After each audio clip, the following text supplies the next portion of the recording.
చంద్రబాబు గారిని రాజకీయ ప్రత్యర్థులు సైతం అభినందించక తప్పదు. ఎందుకంటే ఆంధ్రప్రదేశ్ ని 17 మంది ముఖ్యమంత్రులు పరిపాలించారు. ఆంధ్రప్రదేశ్ ని 17 మంది ముఖ్యమంత్రులు పరిపాలిస్తే 16 మంది ముఖ్యమంత్రుల హయాంలో విద్యుత్ ఉత్పాదన 5,000 మెగావాట్లు. కానీ ఒక్క చంద్రబాబు నాయుడు గారి హయాంలో ఉత్పాదన 15,000 మెగావాట్లు. 16 మంది ముఖ్యమంత్రులు 5,000 కోట్లు, ఒక్క ముఖ్యమంత్రి ఒక 15,000 మెగావాట్లు. కాబట్టి ఈ యొక్క విద్యుత్ రంగం మీద వారికి ఎంత అపార అనుభవం ఉందో అందరికీ తెలుసు.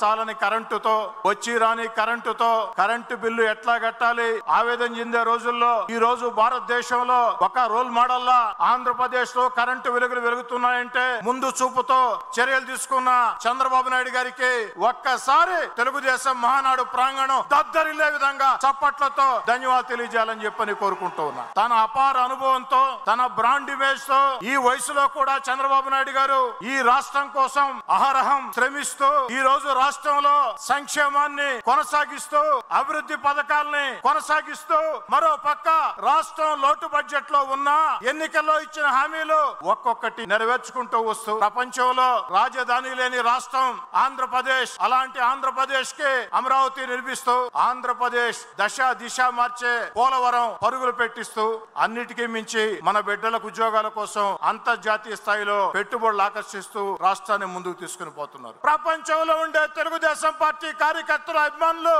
ఆకాంక్ష నారా లోకేష్ గారు తెలుగుదేశం పార్టీలో కార్యనిర్వాహక పాత్ర